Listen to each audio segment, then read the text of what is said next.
जय जिनेंद्र। आज हम एक बहुत ही कह सकते हैं अनूठे जैन सिद्धांत पर बात करने वाले हैं। जय जिनेंद्र। अनेकांतवाद। आज के समय में शायद इसकी जरूरत और भी ज्यादा है। बिल्कुल। हमारे पास कुछ ग्रंथ हैं, शोध पत्र भी हैं, जैसे अनेकांतवाद जैन आगम आधारित शोध।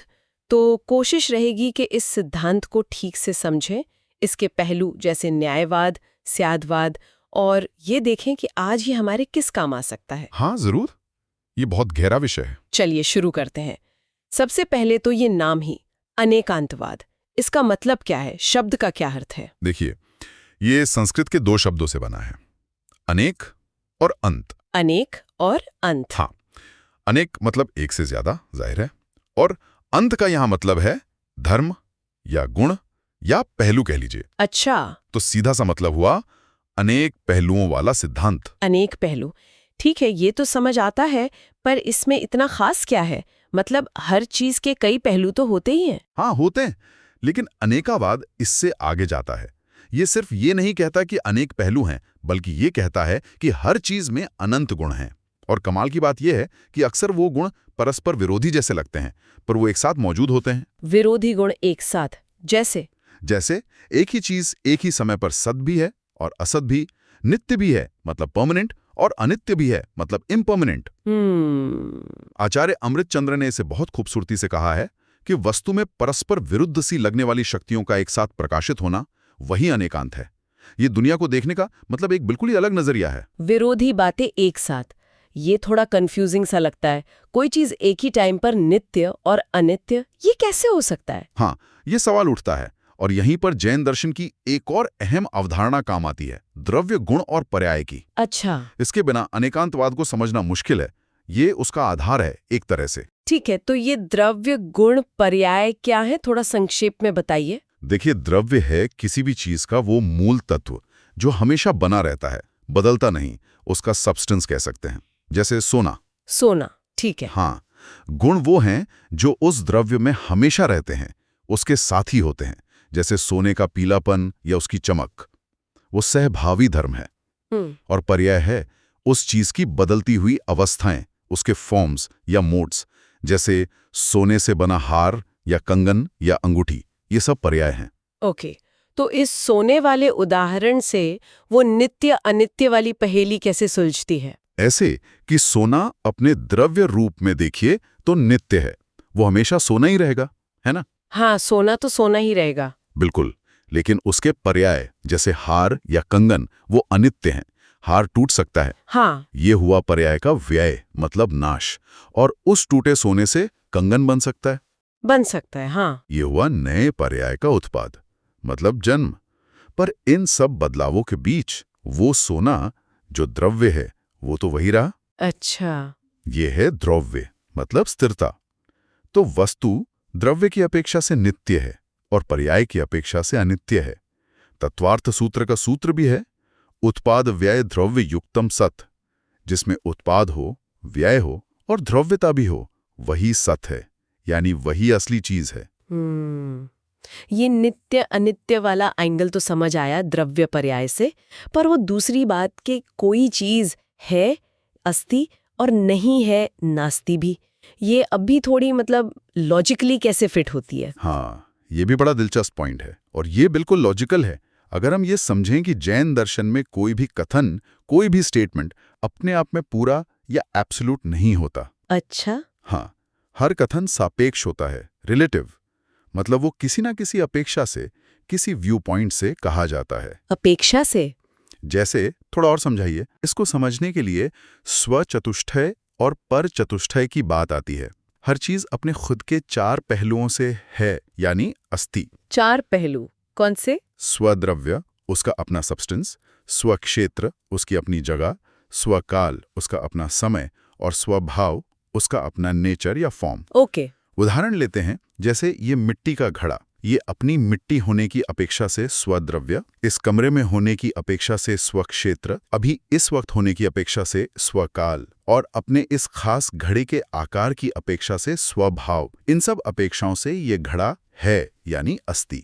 ठीक है, ये तो हुई है की बात, और नहीं है नास्ति? कैसे? वैसे ही वही घड़ा किसी दूसरी चीज के चतुष्टय की अपेक्षा से नहीं है, यानी नास्ति। मतलब वही घड़ा कपड़े की अपेक्षा से परद्रव्य नहीं है, रसोई की अपेक्षा से पर क्षेत्र नहीं है अगर वो कमरे में है तो, और सुराही के आकार की अपेक्षा से पर भाव नहीं है। अच्छा, तो है और नहीं है एक ही समय पर मौजूद है, बस देखने का नजरिया अलग है। बिल्कुल, और ये विरोधाभासी नहीं है, बल्कि एक दूसरे के पूरक हैं, कॉम्प्लीमेंट्री हैं। जी। ये दोनों मिलकर ही तो चीज की पूरी पहचान बनाते हैं। सोचिए, अगर घड़ा कपड़े की अपेक्षा से नास्ती ना हो तो घड़ा और कपड़े में फर्क क्या रहेगा? हाँ, ये बात तो सही है। तो नास्ती जो है वो असल में वस्तु की सीमाएं तय करता है, उसकी आइडेंटिटी को डिफाइन करता है। तो मूल बात यह है कि चीजें एक ही समय पर अपने नजरिए से हैं और दूसरे नजरिए से नहीं हैं, और यही उनकी पहचान है। ओके, ये वाकई सोचने का एक बिल्कुल अलग तरीका है। पर अगर सच्चाई इतनी कॉम्प्लेक्स है ना, इतने सारे पहलू हैं उसमें, तो हम इंसान अपनी लिमिटेड बुद्धि से, अपनी समझ से उसे जानते कैसे हैं? शायद यहीं पर न्यायवाद की भूमिका आती है। बिल्कुल सही पकड़ा आपने। अनेकांतवाद अगर ये बताता है कि वस्तु कैसी है, अनंत गुणों वाली, तो न्यायवाद ये बताता है कि हम उसे जानते कैसे हैं। न्याय का मतलब ही है वस्तु के अनंत गुणों में से किसी एक गुण या पहलू को जानने वाला हमारा आंशिक दृष्टिकोण। आंशिक मतलब अधूरा? हाँ, एक तरह से अधूरा, लेकिन जरूरी, क्योंकि हम एक बार में सब कुछ नहीं जान सकते। हमारी बुद्धि की सीमा है, तो हमें टुकड़ों में ही जानना पड़ता है। ये टुकड़े ही नए हैं। कोई आसान सा उदाहरण है इसका, जैसे वो हाथी और अंधों वाली कहानी सुनी है? हाँ, वो कहानी इसका सबसे क्लासिक उदाहरण है। हाथी तो पूरा एक है, पर अलग अलग अंधे व्यक्ति अपनी पहुंच के हिसाब से छूते हैं। कोई पैर छूकर कहता है ये खंबा है, कोई पूंछ को रस्सी समझता है, कोई सूंड को सांप। हाँ। हर किसी का अनुभव अपने नजरिए से, अपने नए से सच है, पर अधूरा है। पूरा हाथी तो इन सभी अनुभवों का जोड़ है, या उससे भी ज्यादा है। इसी तरह हम किसी भी चीज को अलग अलग नए या दृष्टिकोण से देखते हैं। तत्वार्थ सूत्र में कहा भी है, प्रमाण नयारधिगमः। ज्ञान प्रमाण यानी पूर्ण ज्ञान और नए यानी आंशिक ज्ञान से होता है। और ये नए कितने तरह के होते हैं? मैंने सुना है कई प्रकार हैं इनके। हाँ, प्रकार तो कई बताए गए हैं, पर मूल रूप से दो भेद ज्यादा महत्वपूर्ण हैं। एक है द्रव्यार्थिक नए, जो चीज के स्थायी टिकने वाले पहलू पर जोर देता है, द्रव्य पर। अच्छा। और दूसरा है पर्यायार्थिक नए, जो चीज के बदलते रहने वाले पहलू यानी पर्याय पर जोर देता है। द्रव्यार्थिक और पर्यायार्थिक। हाँ, इनके अंदर फिर वो 7 नए आते हैं: नैगम, संग्रह, व्यवहार, ऋजुसूत्र, शब्द, संभिरूढ़ एवं भूत। पर यहाँ पूरी लिस्ट याद करने से ज्यादा जरूरी ये समझना है कि ये सारे नए हमें किसी चीज को धीरे धीरे जनरल से स्पेसिफिक की तरफ ले जाकर समझने में मदद करते हैं, विश्लेषण को रिफाइन करते हैं। कोई एक उदाहरण दे सकते हैं किसी नए का, जिससे बात और साफ हो जाए? जरूर। जैसे एक नए है नैगम नए। ये नए क्या करता है? ये इरादे को या भविष्य में होने वाली चीज को वर्तमान में ही मान लेता है। अच्छा, कैसे? जैसे मान लीजिए कोई बढ़ई लकड़ी लेकर जा रहा है, आप पूछे भाई क्या कर रहे हो, वो शायद कहे मैं फर्नीचर बना रहा हूं। पर वो तो अभी सिर्फ लकड़ी ले जा रहा है। बिल्कुल, अभी तो सिर्फ लकड़ी है, पर उसका इरादा, उसका संकल्प फर्नीचर बनाने का है। न्याग ने इस इरादे को ही पकड़ लेता है और कहता है फर्नीचर बन रहा है। ये दिखाता है कि कैसे हम अक्सर चीजों को उनके किसी एक पहलू, कभी इरादे से कभी काम से, पहचानते हैं। तो न्यायवाद का मतलब हुआ सच के अलग अलग पहलुओं को देखना, क्योंकि एक बार में सब देखना हमारे लिए मुमकिन नहीं। ये बात समझ आई। तो न्यायवाद से हमने चीजों को अलग अलग एंगल से देखना सीखा। अब अगला सवाल ये है कि इस मल्टी डायमेंशनल सच्चाई को, जिसे हमने टुकड़ों में समझा है, उसे दूसरों को बताएं कैसे, शब्दों में कैसे ढालें? यहीं पर स्यादवाद की एंट्री होती है ना? एकदम सही। स्यादवाद अनेकांतवाद को व्यक्त करने की, बताने की पद्धति है। भाषा का सही इस्तेमाल कैसे करें ये सिखाता है। और यहाँ एक बहुत बड़ी गलतीफहमी है जिसे दूर करना जरूरी है। क्या? कई लोग स्याद का मतलब शायद या मे भी समझ लेते हैं, जैसे कोई शक हो, पर ऐसा बिल्कुल नहीं है। तो फिर क्या मतलब है स्याद का? स्याद का पक्का मतलब है कथनचित, यानी किसी एक अपेक्षा से या इस नजरिए से देखा जाए तो। इट मीन्स रिलेटिवली स्पीकिंग और फ्रॉम अ सर्टेन पर्सपेक्टिव। ओह अच्छा, तो ये शक नहीं पैदा करता, बल्कि ये तो क्लैरिटी लाता है कि हम किस नजरिए से बात कर रहे हैं। बिल्कुल, यही पॉइंट है। ये अनिश्चितता नहीं, बल्कि सटीकता और स्पष्टता लाता है। ये हर बात के साथ उसका संदर्भ, उसका कॉन्टेक्स्ट जोड़ देता है। जब हम कहते हैं स्यात घड़ा है, तो उसका मतलब है मिट्टी होने की अपेक्षा से घड़ा है। ये अधूरा सच नहीं, बल्कि सापेक्ष सच है, रिलेटिव ट्रूथ है, जो अपने दायरे में पूरी तरह निश्चित है। ये बात को घुमाना नहीं, बल्कि प्रिसिजन देना है। आचार्य अमृतचंद्र ने कहा भी है कि अनेकांतवाद अगर जानने वाली चीज या द्योत्य है, तो स्याद्वाद उसे बताने वाला शब्द या द्योतक है। स्याद्वाद मतलब अपनी बात को सही संदर्भ में कहना और ये मानना कि हमारी बात एक नजरिए से सच है, पर वो पूरी कहानी नहीं है। और इसी स्याद्वाद का लॉजिकल एप्लीकेशन है वो सप्तभंगी न्याय, साधभंग। ये क्या चीज है? हाँ, सप्तभंगी न्याय स्याद्वाद का ही एक तार्किक विस्तार है। यह दिखाता है कि किसी भी चीज के बारे में जब कोई सवाल पूछा जाए, तो है अस्थि और नहीं है नास्ति के अलग-अलग कॉम्बिनेशन से, बिना किसी लॉजिकल कॉन्ट्राडिक्शन के, कुल 7 तरह के जवाब ही संभव हैं। 7 तरह के? हाँ, 7 तार्किक संभावनाओं का एक पूरा ढांचा है ये। आचार्य अकलंगदेव ने कहा है, प्रश्नवशादे कस्मिन् वस्तुन्य अविरोधेन विधि प्रतिषेध कल्पना सप्तभंगी। मतलब प्रश्न के अनुसार एक ही वस्तु में बिना विरोध के हाँ और ना की कल्पना करना सप्तभंगी है। क्या आप वो 7 तरीके बता सकते हैं उसी घड़े वाले उदाहरण से? शायद पहले 2-3 से ही आइडिया लग जाएगा। हाँ, जरूर। पहला भंग है स्याद अस्ति अपेक्षा से है, जैसे घड़ा मिट्टी रूप से है। ठीक है। दूसरा स्याद नास्ति अपेक्षा से नहीं है, जैसे घड़ा कपड़े रूप से नहीं है। तीसरा स्याद अस्ति च नास्ति च अपेक्षा से है भी और नहीं भी है, मतलब क्रमशः मिट्टी रूप से है और कपड़े रूप से नहीं है। एक ही समय में दोनों बातें सच हैं, अलग अलग अपेक्षा से। ओके। चौथा भंग थोड़ा गहरा है, स्याद अवक्तव्यम अपेक्षा से कहा नहीं जा सकता। कहा नहीं जा सकता? क्यों? क्योंकि जब हम है और नहीं है दोनों गुणों को एक साथ एक ही शब्द में बताने की कोशिश करते हैं, तो भाषा जवाब दे जाती है। उसे व्यक्त करना संभव नहीं होता, इसलिए वो अवक्तव्य है। अच्छा। हाँ, और बाकी के 3 भंग इन्हीं पहले 4 के कॉम्बिनेशन से बनते हैं, जैसे स्याद अस्ति च अवक्तव्यम च वगैरह। यहाँ लिस्ट याद करना उतना जरूरी नहीं जितना ये समझना जरूरी है कि ये 7 तरीके दिखाते हैं कि किसी भी चीज के बारे में कितने अलग अलग तरीकों से बिना गलती किए, बिना कॉन्ट्रडिक्शन के बात की जा सकती है। पर इससे एक सवाल उठता है मेरे मन में, अगर हर चीज इतनी रिलेटिव है, हर बात के साथ स्यात लगाना जरूरी है, तो क्या कुछ भी निश्चित रूप से कहना संभव ही नहीं है? क्या इससे हर चीज में कंफ्यूजन नहीं फैलेगा? ये बहुत अच्छा सवाल है, और ये चिंता कई लोगों को होती है कि अनेकांतवाद कहीं सब कुछ अनिश्चित तो नहीं बना देता। पर असल में ये ठीक उल्टा करता है। उल्टा कैसे? ये अनिश्चितता नहीं लाता, बल्कि यथार्थता और सटीकता लाता है। यह हमें बताता है कि हमारी बात किस हद तक और किस संदर्भ में सच है। निश्चितता तो है, पर वो सापेक्ष निश्चितता है। जब हम कहते हैं मेरा ही सच परम सत्य है बिना किसी अपेक्षा के, तब हम असल में यथार्थ से दूर होते हैं और तब कंफ्यूजन पैदा होता है। अच्छा। स्याद्वाद हमें अपनी बात की सीमाएं पहचानने में मदद करता है। एकांगी बात करना, वन साइडेड बात करना ही असल में अधूरा और भ्रामक है। जैन दर्शन में ऐसे अधूरे या गलत नजरिए से कही बात को न्याभास या दुर्नय कहा गया है। वो गलतफहमी पैदा करता है। ठीक है, तो ये एकांगी सोच मतलब सिर्फ अपने ही नजरिए को सही मानने से बचाता है। इसका मतलब इसका संबंध सिर्फ फिलॉसफी या लॉजिक से नहीं, बल्कि हमारे व्यवहार से भी होगा, जैसे अहिंसा से। बिल्कुल बिल्कुल। और मेरे विचार में ये अनेकांतवाद का सबसे खूबसूरत और सबसे प्रैक्टिकल पहलू है। हम अहिंसा की बात करते हैं तो अक्सर शारीरिक हिंसा की बात सोचते हैं, पर विचारों की हिंसा भी होती है।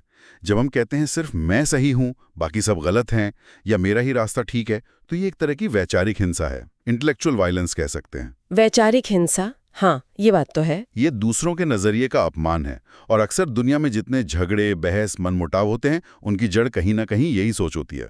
तो अनेकांतवाद इसमें कैसे मदद करता है? ये हमें सिखाता है कि भाई सत्य किसी एक की बपोती नहीं है।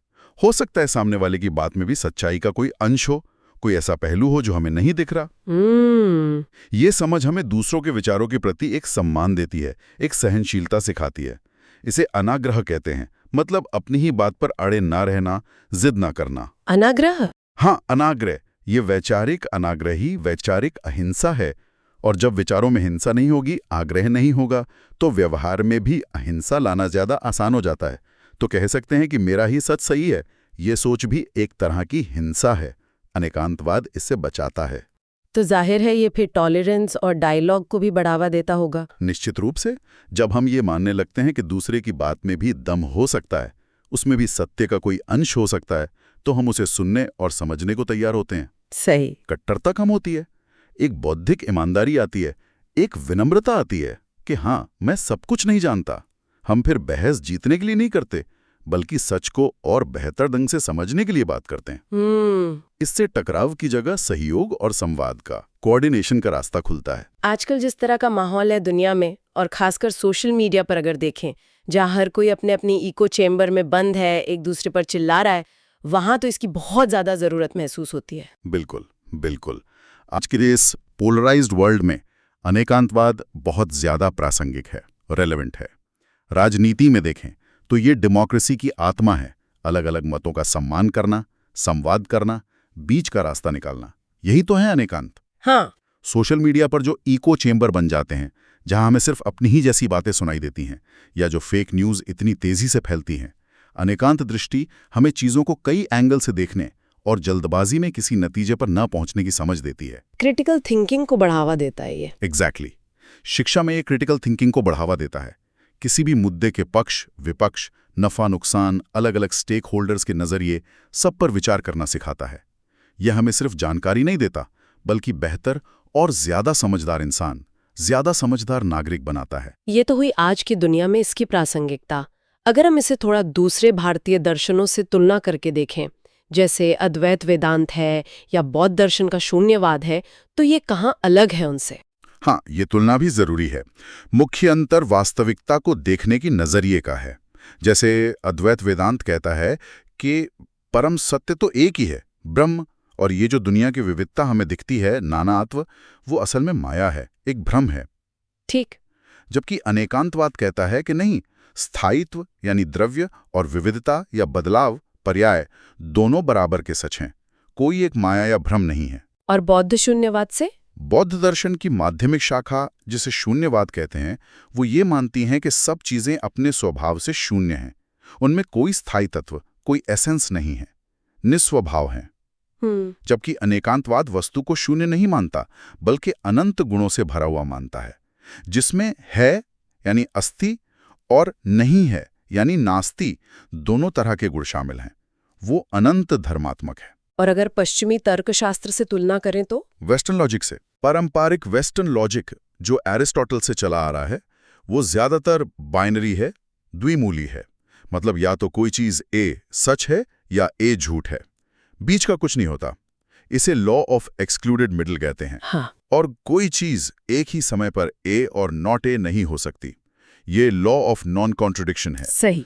अनेकांतवाद का सप्तभंगी इसे सीधे सीधे चैलेंज करता है। वो कहता है कि अलग अलग अपेक्षा से कोई चीज ए भी है और नॉट ए भी है, हो सकती है, बिना किसी विरोधाभास के। और वो अवक्तव्य जैसी तीसरी संभावना को मानकर एक्सक्लूडेड मिडल को भी चुनौती देता है। तो ये एक तरह का मल्टी वैल्यूड और रिलेटिव लॉजिक है, जो वेस्टर्न बाइनरी लॉजिक से काफी अलग है। ये बहुत दिलचस्प है कि हजारों साल पुरानी ये सोच आज की साइंस की कुछ खोजों से, कुछ सिद्धांतों से मेल खाती हुई सी लगती है। क्या मॉडर्न साइंस में भी इसकी कोई झलक दिखती है? हाँ, ये बहुत रोचक है। कुछ बहुत दिलचस्प समानताएं दिखती हैं, खासकर फिजिक्स में। जैसे क्वांटम फिजिक्स का कॉम्प्लीमेंट्री प्रिंसिपल है। अच्छा, वो क्या है? वो ये कहता है कि लाइट जैसी चीज कभी कण जैसा बर्ताव करती है और कभी तरंग जैसा। ये इस पर निर्भर करता है कि हम उसे माप कैसे रहे हैं, हमारा एक्सपेरिमेंट कैसा है। ये कुछ कुछ अनेकांतवाद जैसा है, जहां वस्तु के विरोधी गुण अपेक्षण बदलने पर प्रकट होते हैं। हाँ, ये तो काफी मिलता जुलता लग रहा है। और है। फिर हाइजेनबर्ग का अनसर्टेनिटी प्रिंसिपल है कि हम किसी कण की पोजीशन और मोमेंटम दोनों एक साथ पूरी सटीकता से नहीं जान सकते। एक को जानने जाते हैं तो दूसरा अनिश्चित हो जाता है। ये भी ज्ञान की सापेक्षता और न्यायवाद की याद दिलाता है कि हम एक बार में एक ही पहलू पर फोकस कर पाते हैं। सही। और आइंस्टीन की रिलेटिविटी थ्योरी तो है ही कि स्पेस और टाइम एब्सोल्यूट नहीं है, वो ऑब्जर्वर पर निर्भर करते हैं।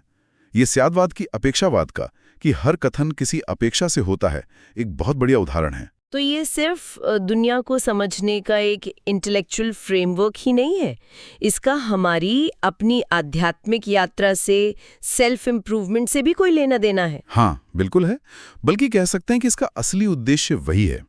ये सिर्फ बौद्धिक कसरत नहीं है, ये आत्मकल्याण का, मोक्ष मार्ग का एक जरूरी साधन है। वो कैसे? पहली बात तो ये कि अनेकांतवाद सही समझ पैदा करता है, जिसे सम्यक दर्शन कहते हैं। ये हमें एकांगी सोच की जिद से, मिथ्या आग्रहों से बचाता है। साधना के रास्ते पर ये हमें दो तरह के नजरिए, निश्चय नय और व्यवहार नय में बैलेंस बनाना सिखाता है। निश्चय नय और व्यवहार नय, ये क्या है और इनमें बैलेंस क्यों जरूरी है? देखिए, निश्चय नय आत्मा के असली स्वरूप को देखता है कि आत्मा अपने स्वभाव से तो शुद्ध है, बुद्ध है, ज्ञान स्वरूप है, ये उसका रियल नेचर है। ठीक। और व्यवहार नय आत्मा की वर्तमान दशा को देखता है कि अभी वो कर्मों से बंधी हुई है, शरीर में है, राग द्वेष करती है, संसारी है। ये उसकी करंट स्टेट है। अब अगर कोई साधक सिर्फ व्यवहार नय को पकड़ ले तो वो सोचेगा मैं तो ऐसा ही हूं, राग द्वेष करने वाला, बंधा हुआ, और कभी अपने शुद्ध स्वभाव को पाने की कोशिश ही नहीं करेगा, निराशा आ जाएगी। हाँ। और अगर कोई सिर्फ निश्चय नय को पकड़कर बैठ जाए कि अरे मैं तो शुद्ध बुद्ध हूं ही, तो वो पुरुषार्थ छोड़ देगा। वो सोचेगा जब मैं शुद्ध हूं ही तो फिर व्रत, तप, संयम क्यों करूं, कर्म बंधन से मुक्त होने की कोशिश क्यों करूं। अच्छा, तो दोनों ही एकांगी सोच खतरनाक है। बिल्कुल। अनेकांत दृष्टि कहती है कि दोनों सच हैं अपनी अपनी अपेक्षा से। आत्मा स्वभाव से शुद्ध है, निश्चय नय, पर वर्तमान में अशुद्ध है, व्यवहार नय। हमें व्यवहार नय को साधन बनाकर पुरुषार्थ करके निश्चय नय रूपी लक्ष्य तक पहुंचना है। ये बैलेंस जरूरी है। इससे हमारे इमोशंस पर, जैसे गुस्सा आता है या किसी से बहुत लगाव हो जाता है, उन पर भी कोई असर पड़ता है? हाँ, बहुत गहरा असर पड़ता है। जब हम ये समझने लगते हैं कि कोई भी चीज या कोई भी इंसान अपने आप में पूरी तरह अच्छा या बुरा नहीं होता, बल्कि किसी अपेक्षा से होता है, उसमें गुण भी हैं, दोष भी हैं, तो हमारा राग यानी अटैचमेंट और द्वेष यानी अवर्जन कम होता है। हम चीजों को और लोगों को ज्यादा संतुलित होकर देख पाते हैं, समता भाव का विकास होता है। और जब ये समझ आता है कि मेरा ज्ञान भी तो आंशिक है, पूरा सच तो मुझे भी नहीं पता, तो अहंकार कम होता है, विनम्रता आती है। तो क्या हम इसे अपनी रोजमर्रा की जिंदगी में, या जैसे ध्यान वगैरह करते हैं, उसमें इस्तेमाल कर सकते हैं? हाँ, जरूर कर सकते हैं। जैन साधना में एक अभ्यास है भेद विज्ञान का। भेद विज्ञान? हाँ। इसमें साधक ध्यान में बैठकर विचार करता है, मैं असल में कौन हूं?